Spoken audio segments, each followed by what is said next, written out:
Great artists steal. One of the most often repeated yet least well understood quotes from Steve Jobs is good artists copy, great artists steal. I'll spare you the etymology because they're many and varied, but the gist of it is this. Copying by itself, just taking someone else's work and using it as your own, is lazy and limiting.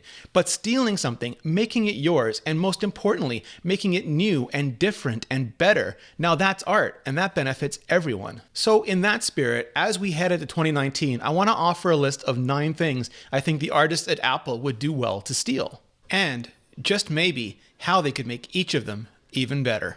Welcome back. Thanks for joining me. I'm Rene Ritchie, and this is Vector.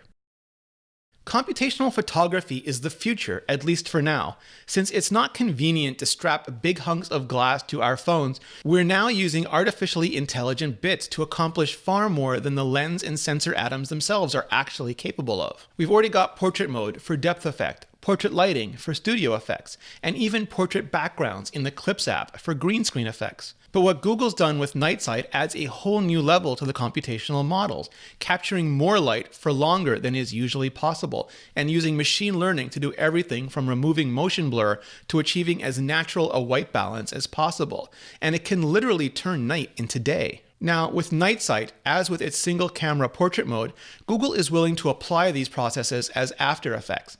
Apple currently is not. Everything on the iPhone camera has to also work in preview and in real time.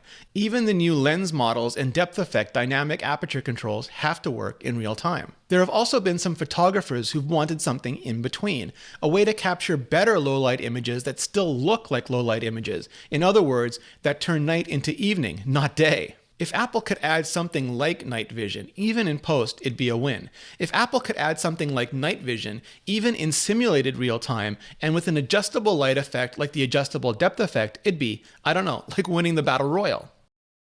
Viv was created by many of the same people who created Siri. And yeah, it was bought by Samsung and is being folded into Bixby, but that's so messy right now, I want to stick with the original Viv vision, which on Earth 616 or some alternate timeline stayed within Apple or was acquired instead by Apple. I mean, imagine buying something, a consumer electronic device, taking it out of the box, plugging it into the wall, and having that thing say, "Hey, dog, it's nice to meet you.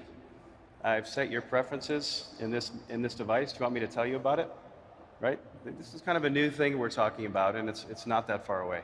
Right now, voice is mostly used to respond to requests, but it should really be able to do anything a visual interface can do. It would be an incredible upgrade for accessibility, but the kind of accessibility that really applies to everyone. Siri, take a selfie, post it on Instagram, and caption it, "Happy New Year." Siri, launch Pokemon Go, drop a lucky egg, show or tell me everything that I can evolve. Siri, share this webpage with my mom and tell her this is the cake I'm making for Sunday.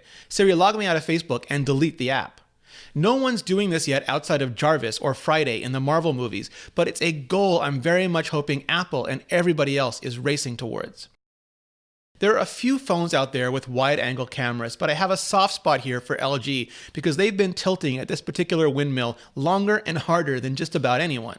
So I'm using them as an example, especially because they've now shipped a phone with a wide angle on both the front and the back. The biggest thing I miss when using an iPhone XR instead of a 10 or XS is the second telephoto camera.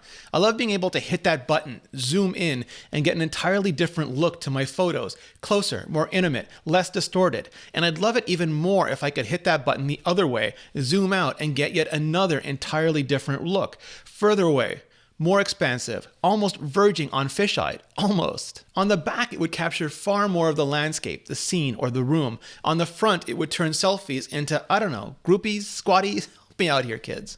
I don't know whether or not it would open up even greater computational potentials, but it would open up significantly more photographic ones. And hey, if Apple can add a third virtual lens model, so much the better. I'm going to start sounding like a broken record. Wait, no one knows vinyl anymore. A broken stream? But we're no longer simply using our phones to check email and surf the news on the web. We're using them for bloated, often badly coded web apps, for Instagram and Twitter and Snapchat. sucking down location and media and messaging and games that just keep everything firing all the time. And it was just crushing batteries until Apple got better with the power management, more efficient with the chips, and even knocked the roof over its usual 10-hour target with the iPhone XR, which gets like 1.5 times that. Huawei, though, has knocked the battery socks off pretty much every reviewer in the business with a battery that, at full-on flagship specs, still keeps going and going and going. I get that battery is a balancing act, and Apple wants to keep things as light as possible, maybe with a case you can throw on when you really have to. But the iPhone's load isn't going to be getting any lighter or less important, and that means it's going to need all the power Apple can give it up front as well. For a long time now, Apple has kept its high-end simple and sophisticated when it comes to color. Silver or white, almost always black or space gray now as well, and more often than not these days, some variant of gold. But for the mid-range, they get the full-on Apple chromatic effect. Product red, yellow, sometimes pink or coral, sometimes even blue or green. Some people love them enough to go down to the iPhone 5C or XR just to get them. And that always gets me wondering just how hot it would be if Apple did a couple different ones every year on the flagship as well. Metallic blue, metallic purple. There have been some absolutely gorgeous phones in these colors lately, and I just love to see what Apple's ID colorists could do with that kind of palette. The Red Hydrogen one was one of the most audacious phone projects in recent memory, and it crashed and burned at launch. Now, I could do a whole video about eccentric millionaires and billionaires having great angles for phones that really play to their core strengths like shopping or photography, but then not being able to get out of their own heads or ways and just sucking the launch out of them with dumb display technologies. But not now, and not this video. Instead, I want to focus on the audacious part, the interesting part, the idea that a phone could become the core, the brain of a far greater imaging system.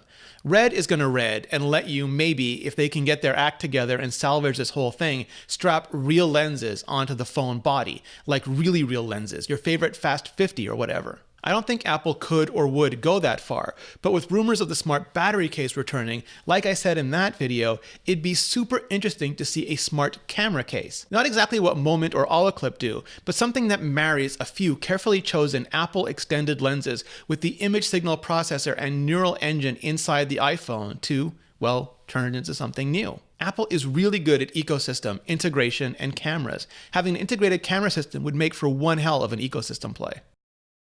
The Galaxy Note has always been my favorite Samsung mobile product because it was, essentially, a tiny Wacom tablet that you could take anywhere and use to doodle or mark up anything. As someone who used Wacom for a decade, I can say Apple has much better tech in the Pencil and iPad Pro, but it doesn't really matter at this point because it doesn't work on the iPhone, at least outside of Apple's labs. But having a version of the Apple Pencil 2 that could clip to the iPhone side and draw on the iPhone screen in 120Hz ProMotion glory would be a roving artist and maybe even note-taker's dream come true, especially if Apple surfaced the OCR for more than just search. I freely admit this is one of those things that's super easy to say when I'm not the one who has to figure out how charging without killing the battery would work, or handling pressure without colliding with 3D touch or haptic touch. But I want it so much, I'm kind of just going to keep on saying it. There are a bunch of reasons why iPhone doesn't use USB-C. It wasn't ready until a couple of years after Lightning came out, and there was no way Apple could or would keep the giant 30-pin dock connector around any longer than it had to. It's thicker than Lightning, and Apple doesn't have to wait on any standards body to make changes. And now, of course, there are just so many Lightning accessories out there that a lot of people would get a lot of pissed if Apple tried to change it on them again. At least that's what I thought up until this year, when Apple switched iPad Pro to USB-C and showed with iPhone XR that it wasn't religiously opposed to misaligning a port if it had to, just to fit everything in. A lot of people think that, rather than switch, Apple will instead simply ditch the charging and data port entirely. Apple's already tested that model with the Apple Watch and, most recently, Apple TV. There are rumors Google's been prototyping phones like that as well. But you really need your remote restore game to be rock solid before that can become a reality on something as important as someone's phone. And wireless is kind of like web apps. As fast as they get, it's always going to be a step behind, in this case, the cable. And as phones increasingly become primary computing devices, a case can be made that a primary computing hardline will only become increasingly vital. And if you're going to keep using a cable, at least for any significant period of time, then it might as well be the same cable that we're increasingly using for everything else.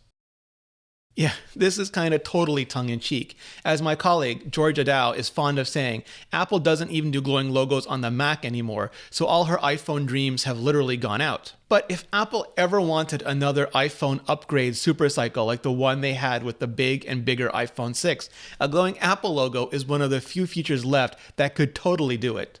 It's way more realistic, at least, than putting a Wi-Fi router in every phone. But then that's what we've got Eero for. That also offers bits far beyond its atoms. I'm talking about Eero Plus, which gives you the ability to block malicious sites and filter out violent, illegal, or adult content, so you can choose what your kids can and can't visit. Also, ad blocking to prevent pop-ups and improve load times, VPN protection from Encrypt.me, password management from 1Password, antivirus from Malwarebytes, and the list goes on and on. Seriously, never think about Wi-Fi again. Get $100 off the Eero base unit and 2 beacons package and 1 year of Eero Plus by going to eero.com/vector and using promo code VECTOR at checkout. Thanks Eero, and thanks to all of you for supporting the show. There's a bunch of other stuff that could easily make this list, like multi-window multitasking, iPad style, or the new Springboard home screen redesign rumored for iOS 13. There's stuff like Top Shot to always get the best photos, and Lens and AR maps to layer data over the real world. There's people-centric rather than app-centric communication, and this list also goes on and on. And I'm totally cognizant that each and every item gets us ever closer to the phone equivalent of Homer Simpson's car, but I do think there's a balance that can be reached here. And these are the 9 that are the topmost in my mind, at least today. Now I'd love to know what's topmost in yours. Hit like, hit subscribe, it really helps out the channel, and then hit up the comments below and let me know your lists. And thank you so much for watching.